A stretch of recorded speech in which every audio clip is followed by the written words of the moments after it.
थोड़ा पीछे रख लेंगे तो जी जी जी ठीक है, बताइए। आप मीडिया से हाँ बताओ। सांसद जी, बीजेपी की जो नेता है सुवेंदु अधिकारी, उन्होंने पश्चिम बंगाल में बयान दिया। उन्होंने कहा है कि अगर भारत और बीजेपी की सरकार आएगी तो मुस्लिम जो विधायक है उनसे हाथ नहीं मिलाया जाएगा, उन्हें बाहर फेंक दिया जाएगा। हमें ये समझना होगा कि जो आज जो देश की जो पूरी जो व्यवस्था है किस तरह से चौपट हो रही है, और लगातार जहाँ हमारा युवा की जो आबादी है वो लगातार बढ़ती जा रही है, और जहाँ कोई भी युवाओं के पास नौकरी नहीं है, और जहाँ महंगाई कहीं ना कहीं लगातार बढ़ती जा रही है। अब हम देखेंगे कि जिस तरह गर्मी आ रही है, बिजली की कितनी कटौती होती है।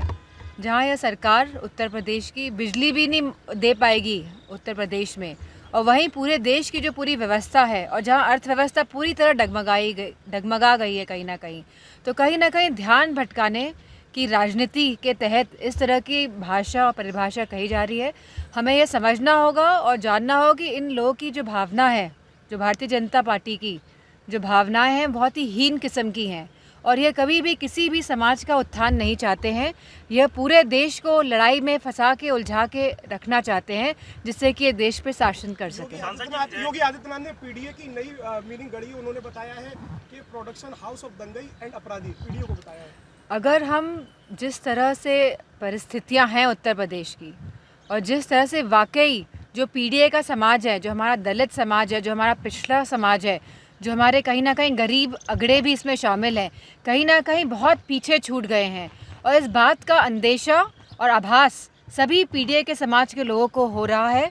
और कहीं ना कहीं सभी गरीब लोग जो किसी भी वर्ग के हों, किसी भी समाज के हों, उनको ये बात का अंदेशा है कि कहीं ना कहीं पूरी तरह से स्वास्थ्य सेवाएं उत्तर प्रदेश में चरमरा गई हैं, और कहीं ना कहीं शिक्षा की भी पूरी समस्या जो है आज लगातार बढ़ती जा रही है। जहां गरीब अपने बच्चों को शिक्षा नहीं दे पा रहा है, जहां अपने परिवारजनों को स्वास्थ्य की सेवाएं नहीं दे पा रहा है, तो कहीं ना कहीं पूरी भारतीय जनता पार्टी केवल ध्यान भटकाने की राजनीति से काम कर रही है, और उन्हें लोगों से और देश की जनता से कोई मतलब नहीं है। सियासत तेज हो गई है। जैसे जैसे चुनाव आएंगे पास और नज़दीक, इस तरह की सियासत बढ़ती जाएगी, क्योंकि यह जो इनकी जो भावना है, ये विभाजन की नीति और नीयत से काम करके सत्ता में बने रहना चाहते हैं।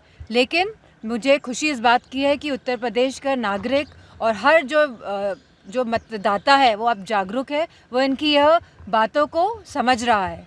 यूपी सरकार ने होली के त्यौहार को देखते हुए मस्जिदों को ढकने की बात कही थी, आदेश लागू किए थे। कैसे देखती हैं इस आदेश को? हमें ये समझना होगा कि ये लोग नहीं चाहते कि समाज में सौहार्द रहे, ये लोग नहीं चाहते हैं कि लोगों में विश्वास बना रहे, ये लोगों के विश्वास को तोड़ना चाहते हैं, और कहीं ना कहीं पूरे भारत को भी कहीं ना कहीं इस तरह की भावनाओं से क्षति पहुंचाने की पूरी कोशिश कर रहे हैं। मैडम, आखिरी सवाल ये है कि सरकार हिंदू मुस्लिम कर रही है केवल एक तरफ, ना तो रोजगार की बात कर रही है, ना शिक्षा की बात कर रही है। अब देखिए, अब हेल्थ सर्विसेज की क्या हालत है, स्वास्थ्य सेवाओं की क्या हालत है।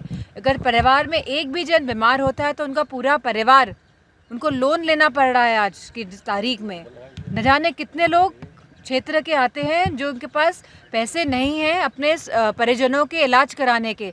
तो कहीं ना कहीं यह सरकार पूरी तरह से स्वास्थ्य को लेके, नौकरियों को लेके, महंगाई को लेके पूरी तरह से विफल यह सरकार है, और केवल देश की जो समस्या उन पर ना ध्यान देके ध्यान भटकाने की बात करती आई है और करती रहेगी। नितिन जो गडकरी है, उनका बस, थैंक यू। जो लोग हैं ज़्यादा पढ़ेंगे। Thank you.